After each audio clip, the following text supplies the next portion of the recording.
નમસ્કાર મિત્રો, આજની વાતમાં આપનું સ્વાગત છે અને આજે વાત કરીશું દિલ્હીમાં જે રીતે વિરોધ પ્રદર્શન થયું. વિરોધ પ્રદર્શન બાદ કેન્દ્રીય શિક્ષણ મંત્રીનું રાજીનામું પણ પડ્યું અને રાજીનામું પડ્યા બાદ આશા હતી કે આજથી સંસદનું સત્ર સામાન્ય રીતે ચાલશે, પણ તેવું કંઈ જોવા નથી મળી રહ્યું. આજે પણ સંસદમાં સતત હોબાળો થઈ રહ્યો છે. સૌથી મહત્ત્વની વાત એ મળી રહી છે કે વિપક્ષે જે પહેલાં તૈયારી બતાવી હતી કે પેપર લીક મામલે અને જે વિદ્યાર્થીઓ પર લાઠીચાર્જ થયો, જે છાત્રો ઉપર લાઠીચાર્જ થયો છે, તે મામલે વિપક્ષે સરકારને ઘેરી હતી. આજે સતત સવાલ ઉઠાવવામાં આવી રહ્યો છે કે કેન્દ્રીય ગૃહમંત્રી અમિત શાહ આ મુદ્દા ઉપર સંસદમાં જવાબ આપે, જેને લઈને વિપક્ષ હોબાળો કરી રહ્યું છે. વિપક્ષની માંગ છે કે શિક્ષણ મંત્રીનું રાજીનામું તો પડી ગયું, પણ જે રીતે દિલ્હી પોલીસે એક્શન કરી હતી, એક્શન લીધા હતા, છાત્રો ઉપર લાઠીચાર્જ કરવાના આદેશ કોણે આપ્યા તેનો જવાબ સરકારે આપવો જોઈએ. આ શરૂઆત ત્યારે જ થઈ ગઈ હતી કે જ્યારે ગઈકાલે વિપક્ષના નેતા રાહુલ ગાંધીએ કેન્દ્રીય ગૃહમંત્રીને ઉદ્દેશીને એક પત્ર લખ્યો હતો અને પત્રની અંદર આ જ સવાલ પૂછ્યા હતા કે પેલેટ ગનનો ઉપયોગ કરવાની છૂટ કોણે આપી. એની સાથે બીજો સવાલ એ પણ ઉઠાવવામાં આવ્યો કે કેવી રીતે આ છાત્રો ઉપર લાઠીચાર્જ કરવામાં આવ્યો, તે મુદ્દાને લઈને પણ સવાલ ઉઠાવવામાં આવ્યો હતો. તેના માટે જવાબદાર કોણ છે અને આ જવાબદાર અધિકારીઓ સામે એક્શન ક્યારે લેવાશે, શું એક્શન લેવાશે, કેવા પ્રકારના પગલાં ભરાશે, આ તમામ માંગો જે છે વિપક્ષ નેતાએ વખતે કરી હતી. આજે જ્યારથી સવારથી ગૃહ શરૂ થયું ત્યારથી આ જ મુદ્દે હોબાળો થઈ રહ્યો છે. એક તરફ સરકાર પેપર લીકને રોકવા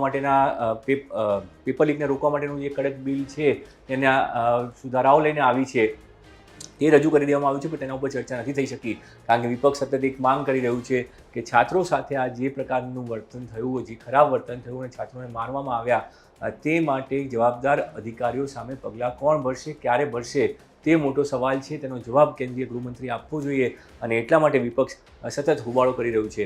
પાછલા એક સપ્તાહની અંદર રાજકારણમાં ઘણા ઉતાર ચઢાવ જોવા મળ્યા. જે રીતની વાત હતી કે જે આખું આંદોલન છે તે આંદોલન ઉપર સવાલો ઉઠાવવામાં આવ્યા હતા. ચાઇનીઝ ફંડિંગની વાતો થઈ હતી, સોનમ વાંગચુકના ચાઇનીઝ કનેક્શનની વાત થઈ હતી, સોનમ વાંગચુક દેશદ્રોહી હોવાની વાત થઈ હતી, પણ એ બધું સાઈડ પર મૂકીને સરકારે સોનમ વાંગચુક સાથે વાતચીત કરી, તેમના અનશન તોડાવ્યા અને ત્યારબાદ સીજેપી સાથે વાતચીત કરીને સીજેપીની જે મુખ્ય માંગણીઓ હતી, એ ત્રણ માંગણીઓમાંથી જે મુખ્ય માંગણી હતી કે કેન્દ્રીય શિક્ષા મંત્રીનું રાજીનામું, તે પણ લઈ લીધું સરકારે અને ત્યારબાદ આંદોલન સમાપ્ત થયેલું જાહેર કરવામાં આવ્યું. ઝેન ઝીએ એક મોટો મેસેજ આખા દેશને આપ્યો અને દેશની અંદર તેના પણ બે પાસાઓ, હંમેશા આપણે ત્યાં રાજકારણને લઈને અથવા કોઈ પણ મુદ્દા લઈને બે પક્ષ જોવા મળતા હોય છે. એક પક્ષ સરકારની ફેવરમાં હોય છે અને બીજો પક્ષ હંમેશા વિરોધ કરતો હોય છે. આ આંદોલનની વાતમાં પણ એ જ વાત છે. કેટલાક લોકો એને કહી રહ્યા છે કે આ વિદેશી તાકાતોનો હાથો બની ગયું હતું આંદોલન અને એટલા માટે સરકારે દેશ હિતની અંદર રાજીનામું આપ્યું, શિક્ષા મંત્રી ધર્મેન્દ્ર પ્રધાનનું રાજીનામું લીધું અને જ્યારે બીજી તરફ છાત્રોના પક્ષમાં લોકો કહેવા લાગ્યા છે કે છાત્રોએ સરકારને ઊંઘમાંથી જગાડી અને સરકારે જે છે આ પગલું ભરવું પડ્યું, જેના માટે સરકાર ક્યારેય તૈયાર નહોતી. સરકારના મંત્રીઓએ એ નિવેદનો આપ્યા હતા કે એનડીની સરકાર છે ને તેમાં રાજીનામા નથી પડતા, પણ જેનજી છાત્રોએ સરકારે રાજીનામું આપવા માટે મજબૂર કરી અને તેના કારણે ભારતીય રાજનીતિના ઇતિહાસની અંદર એક નવું પ્રકરણ લખાયું. આ આંદોલન કદાચ લોકો થોડાક સમયમાં ભૂલી જશે, પણ તેની સોશિયલ મીડિયા ફૂટપ્રિન્ટ્સ રહેશે. ઇન્સ્ટાગ્રામ ઉપર જે પ્રધાનમંત્રીએ આવીને વિડીયો બનાવવા પડ્યા અને તેમને વિડીયો મૂકવા પડ્યા, તેણે એક મોટો મેસેજ આપ્યો કે ખુદ પ્રધાનમંત્રી આ યુવાનો સાથે સંવાદ કરવા માગી રહ્યા છે. એટલા માટે તેઓ ઇન્સ્ટાગ્રામ જેવા પ્લેટફોર્મ પર આવી રહ્યા છે, સોશિયલ મીડિયા પ્લેટફોર્મ પર તેઓ તેમની ભાષામાં તેમની રીતે રીલ બનાવી રહ્યા છે. તે એક મોટો મેસેજ પ્રધાનમંત્રીએ પણ આપ્યો. સાથે તેમણે કેબિનેટને સૂચના આપી, કેબિનેટના મંત્રીઓને, કે તમે પણ ઇન્સ્ટાગ્રામનો ઉપયોગ વધારો, ઇન્સ્ટાગ્રામનો ઉપયોગ સાથે તમારે આગળ વધવું જોઈએ, ઇન્સ્ટાગ્રામ ઉપર તમારે તમારી પોઝિટિવ વાતો મૂકવી જોઈએ, યુવાનો સાથે સંવાદ વધારવો જોઈએ. આ પ્રકારનો મેસેજ પણ પ્રધાનમંત્રીએ આપ્યો.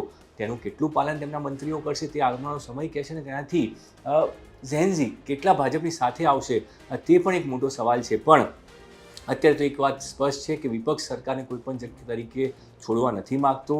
સરકારની જવાબદેહી તય કરવા માગે છે, એકાઉન્ટેબિલિટી તય કરવા માગે છે કે જે પોલીસ કર્મીઓએ છાત્રો ઉપર લાકડીઓ ઉપાડી તેમને આદેશ કોણે આપ્યા અને આ જે લાકડીઓ ઉપાડી છે તેમના ઉપર કાનૂની કાર્યવાહી શું થશે, તેમની સામે કયા પ્રકારના પગલાં ભરવામાં આવશે, આ તમામ માંગણીઓ વિપક્ષ કરી રહ્યું છે. સરકાર આ વાત તેમની ક્યારે માનશે, શું માનશે ખરી, તે પણ એક મોટો સવાલ છે. અને જ્યાં સુધી આ વાત માનવામાં નહીં આવે ત્યાં સુધી સંસદની કાર્યવાહી ઠપ રહેવાની છે તેવું હાલ સ્પષ્ટ દેખાઈ રહ્યું છે. સરકાર તમામ પ્રયાસ કરી રહી હતી કે વિપક્ષની જે મુખ્ય માંગણીઓ હતી તે સ્વીકારી લેવામાં આવે તો સંસદમાં ગતિરોધ દૂર થાય અને સંસદ ચાલે. શિક્ષામંત્રીનું રાજીનામું પણ તેના કારણે લેવામાં આવ્યું. હવે એક તરફ જનતા મંતરનું આંદોલન પૂરું થઈ ચૂક્યું છે, ત્યાં કોઈ આંદોલન નથી કરી રહ્યું. ઝેનજી પોતાના ઘરે જ પહોંચી ગયા છે, પણ વિપક્ષ જે છે હવે એક નવી માંગ સાથે સરકારની સામે ઊભો છે અને તમામ આરોપ લાગી રહ્યા છે કે છાત્રો સામેના કેસો પાછા ખેંચાવા જોઈએ, કોઈ પણ કેસ ન થવા જોઈએ. તેની સાથે જેમણે તેમના ઉપર લાઠીચાર્જ કર્યો એ તમામ પોલીસ કર્મીઓ સામે પગલાં ભરવા જોઈએ અને આ માટે સંસદની અંદર જવાબ કેન્દ્રીય ગૃહમંત્રી આપે. સરકાર હવે આ ગતિરોધ દૂર કરવા માટે શું કરશે? શું વિપક્ષની વાત માનશે કે પછી વિપક્ષની વાત માન્યા વગર હુબાળાની વચ્ચે બિલ પાસ કરવામાં આવશે અને કેવી રીતે વિપક્ષને સાથે લઈને સરકાર આગામી દિવસોમાં ગૃહ ચલાવશે તે જોવાનું રહેશે. આજની વાતમાં અત્યારે બસ આટલું. વધુ સમાચાર જોતા રહો ગુજરાત.